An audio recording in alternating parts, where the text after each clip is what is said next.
Prethodila je prije toga, naravno... Peti gol Džeke!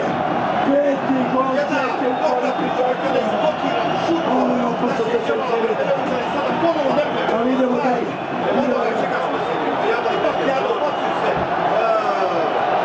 Vodi Bosnija! Vodi